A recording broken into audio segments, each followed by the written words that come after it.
ની અંદર ઉપસ્થિત માનની સુદાનભાઈ, માનની ગોપાલભાઈ, માનની મનોજભાઈ, માનની બ્રિજરાજભાઈ, માનની મયુરભાઈ, માનની વિક્રમભાઈ, માનની કમલેશભાઈ, માનનીય રાણા સાહેબ અને તમામ મંચસ્થ અને રમેશભાઈ મેર મારા જેલના સાથી અને તમામ મંચસ્થ મહાનુભાવો, કોઈનું નામ રહી જતું હોય તો માફ કરજો, કારણ કે પહેલી વાર આવ્યો છું આ વિસ્તારમાં એટલે રહી જાય. મંચસ્થ તમામ મહાનુભાવો અને ઉપસ્થિત મારી સામે તમામ મારા ખેડૂત વડીલો, મારા ખેડૂત ભાઈઓ, મારા ખેડૂત યુવાનો અને માતાઓ અને બહેનો, બહુ લાંબી ચર્ચા નહીં કરીએ કારણ કે હજુ પણ આપણે 4-5 ખેડૂત નેતાઓ અને આગેવાનોને સાંભળવાના છે. પણ મહત્વની વાત એ છે કે આજે અહીંયા ખેડૂત મહાપંચાયત તમારા ગામની અંદર જે કરવામાં આવી છે એના કારણો છે કે અત્યારે ગુજરાતની અંદર ઘણા છેલ્લા લગભગ મારા ખ્યાલથી મહિનાથી એક માથાકૂટ ચાલે છે થાંભલાની, અને થાંભલાની માથાકૂટના કારણે ઠેર ઠેર આંદોલનો ચાલુ છે.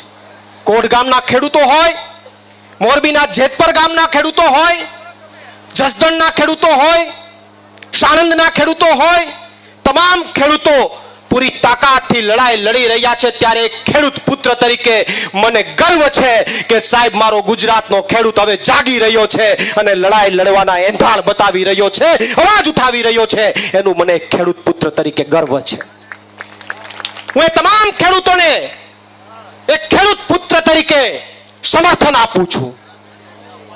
અને મોરબીના જેતપરમાં જે ધરણા ચાલુ છે, હજી સરકાર ઝૂકતી નથી. એ સરકારને પણ કહેવા માંગુ છું કે સાહેબ મંત્રણા કરવી પડશે, ખેડૂતના મુદ્દાઓને સમજવા પડશે અને એનું નિરાકરણ કરવું પડશે. એ બાબતે હું સરકારને પણ અહીંયાથી અપીલ કરું છું. પણ હવે ત્યાં કઈ અપીલ કરવા જેવું રહ્યું નથી, કર્યા તો ખાલી, બાકી અપીલ કરવા જેવું કાંઈ નથી. બીજા ઘણા મુદ્દાઓ છે, બિયારણના મુદ્દા છે, હમણાં વરસાદ આવશે, પાણી ભરાવાના મુદ્દા આવશે. અમારા ઘેરમાં પાણી ભરાઈ જાય, અહીંયા સેલ આવી જાય, મોટી મોટી વાતો થાય, 1500 કરોડ 2000 કરોડ, હજી કાંઈ નથી થયું. અહીંયા તમારે આગળ પાણી ભરાશે લીંબડી આજુબાજુ, વરસાદ ઓછો પડશે તો અછતના પ્રશ્ન આવશે, ખાતર નથી મળતું, બિયારણ નથી મળતું, અઢળક પ્રશ્નો છે. પણ એ પ્રશ્નોમાં ભાજપને રસ નથી. હમણાં માનની વિક્રમભાઈ એવું કીધું કે ભાઈ આપણા પૂર્વજો છે એ પાળિયા બની ગયા, આપણા પૂર્વજો પાળિયા બન્યા ને આ ભાજપ વાળા મારા દીકરા થાંભલા બની ગયા છે. આપણા પૂર્વજો પાળિયા બન્યા ને આ થાંભલા બન્યા.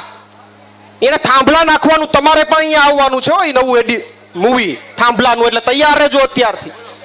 માપણી બાપણી થઈ ગઈ છે ને, એવું કઈક થયું છે.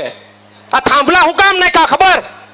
આપણે બધા એમ કીધું કે આ ભાજપ વાળા અભણ છે. તે ઉપરથી એક યોજના આવી કે ભાજપ વાળાને ભણાવો, એટલે પેલા નકશો દોરવાથી શરૂ કરી. નાના છોકરા હોય પેલા નકશો દોરે, એટલે ભાજપ વાળા કે પેલા આપણા નેતાને ભણાવો, એટલે 100 લાઈન પસાર કરીને ગુજરાતમાં આખો નકશો બનાવવા નીકળ્યા છે, શીખવા નીકળ્યા. અને બીજું એક થાંભલા એટલા માટે નાખે છે કે આપણે કહેતા હતા ગરમી મારી નાખે છે, તે આપણા ખેતરમાં થાંભલા નાખ્યા કે લ્યો ઉપર ચડીને હવા ખાવ ને મોજ કરો, હવા ખાવ ને મોજ કરો. એક ભાજપના નેતા, તમને ખ્યાલ હશે, દેશ લેવલના નેતા આપણા ગુજરાતના, એ ભૂતકાળની અંદર એવા ભાષણો કરતા કે અમારી ગુજરાતની રાજ્યનો સરકારનો વિકાસ જુઓ, તમારે જોવો હોય તો થાંભલામાં કે હળિયા છે ને પકડીને ટેસ્ટ કરો. મારે એને કહેવું છે કે બાપા અમારે નથી જોવા, તમે બધા આવો ને હળિયા પકડો ને ટેસ્ટ કરો. અમારા હળિયા અહીંયા અમે એમને ફાંસિયા ચડી ગયા છે. પણ મહત્વની વાત એ છે, મારે મહત્વની ચર્ચા એ કરવી છે. અત્યારે મેં પહેલા જ શરૂઆતમાં એવું કીધું કે ભાગ 2, આમ આદમી પાર્ટીની ખેડૂતો માટેની લડાઈનો ભાગ 2. આપણે મૂવીની અંદર સિરીઝ, આપણે હવે તો સિરીઝ આવી, ખબર હોય તો સિરીઝ આખી એક હાલે, એટલે સિરીઝના કેટલા બધા ભાગ હોય, પછી બીજી સિરીઝ ચાલુ થાય. એમ આમ આદમી પાર્ટીએ તાલુકા પંચાયત અને જિલ્લા પંચાયત પહેલા ખેડૂતો માટેની લડાઈની એક સિરીઝ પૂરી કરી નાખી. એની અંદર ખેડૂતોના અનેક મુદ્દાઓ હોય, અનેક આવેદનો હોય, અનેક લડાઈઓ હોય, ઘેડ મુદ્દેની પદયાત્રા હોય, ઇકોઝોનની લડાઈ હોય, ખેડૂતોના બિયારણ માટેની લડાઈ હોય. કચ્છની અંદર જ્યારે આ લાઈન આવી ત્યારે અમારા નેતાશ્રીઓ બંને, ઈશુદાનભાઈ, ગોપાલભાઈ બંને એની આ લડાઈ લડી, એની વાત હોય. અને છેલ્લી સિરીઝ હતી હળદરની. આમે કોઈ સિરીઝ ચાલુ થાય એટલે છેલ્લી સિરીઝ થોડીક રોમાંચક હોય, અઘરી હોય. એટલે પહેલી આખી મૂવીમાં છેલ્લી સિરીઝ હતી હળદરની, અને એ હળદરની સિરીઝ તમે બધાએ જોઈ છે કે કેવી રોમાંચક હતી. 108 દિવસની જેલ કાપીને આવ્યા છે તમારા માટે. 108 દિવસની જેલ કાપીને અહીંયા પણ ઘણા ખેડૂતો છે જે અમારી સાથે જેલમાં હતા. તો એ પહેલી સિરીઝ અમે પૂરી કરી ખેડૂતો માટે લડાઈ લડવાની. અને હવે તાલુકા અને જિલ્લા પંચાયતની ચૂંટણી પછી આજથી બીજી લડાઈનું રણસિંગું ફૂંકાણું છે, બીજી સિરીઝનું રણસિંગું ફૂંકાણું છે અને એ તમારા ગામમાંથી ફૂંકાણું છે. એનો ઇતિહાસ લખાશે. આવનારા સમયમાં ખેડૂતોના મુદ્દાનું નિરાકરણ ન થાય ત્યાં સુધી આમ આદમી પાર્ટી લડાઈ લડશે. અને બીજી સિરીઝને સક્સેસ કરવી હોય કે સફળ કરવી હોય ઈશુદાનભાઈ, ગોપાલભાઈ, તો પહેલી સિરીઝનો એન્ડ પણ થોડોક રોમાંચક હોવો જોઈએ. આપણે સિરીઝ જોતા હોય ને તો પહેલી સિરીઝના એન્ડમાં કાં કોકને કિડનેપ કરી લે, કાં કંઈક ડખો થઈ જાય, ઓલા બધા જે ગુંડાઓ હોય એ આ બાજુ કોકને કિડનેપ કરીને ઉપાડી જાય, કાં કંઈક એવી ઘટના બને કે જેથી કરીને લોકોને ઈચ્છા થાય કે બીજી સિરીઝ જોઈએ. એમ આમાં એવું થયું છે, પહેલી સિરીઝમાં મારા દીકરા કિડનેપ કરીને ભાગી ગયા એટલે હવે બીજી સિરીઝમાં તમને એમ થાય કે હું થયું જોઈએ.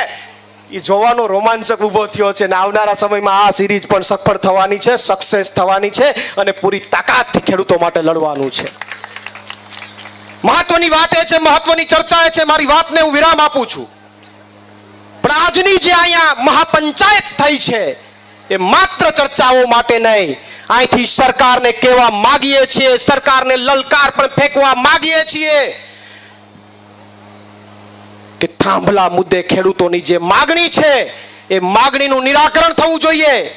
કોટ ગામના ખેડૂતોની માગણી છે, જેતપર ગામના ખેડૂતની માગણી છે કે અત્યારને ખેડૂતને એની જમીનની જે જંત્રી છે એ પ્રમાણે ભાવ આપવામાં આવે છે. મારા ખેડૂતની માગણી છે કે વિકાસ કરવો હોય તો કરો, એમાં અમારી ના નથી, પણ સાહેબ જંત્રી મુજબ ભાવ નહીં, વાણિજ્ય જંત્રીથી 4 ગણો ભાવ અથવા બજાર ભાવથી 4 ગણો ભાવ અથવા માસિક ભાડું નક્કી કરીને એમાં 10% મોંઘવારીનો વધારો, આવી ખેડૂતોની માગણી છે. આ માગણીઓનું નિરાકરણ થવું જોઈએ. એ વાતમાં અમારું સંપૂર્ણ સમર્થન છે. અને વાતની અંદર જ્યાં સુધી લડવું પડશે, જ્યાં સુધી લડાઈઓ લડવી પડશે ગાંધી ચિંધ્યા માર્ગે, એ લડાઈઓ લડવા માટેની અમારી તૈયારી છે. અને ખેડૂત પુત્ર તરીકે તમને બાહેંધરી આપું છું કે ગુજરાતના ખેડૂતો માટે ખૂબ લડ્યા છે. અને મારા ગુજરાતના ખેડૂત માટે 14 દિવસ સુધી પદયાત્રા કરવી પડી. આ પગમાં છાલા પડી ગયા તોય હાલવું પડ્યું, તોય અમે આમ આદમી પાર્ટીના સૈનિક તરીકે ચાલ્યા છે.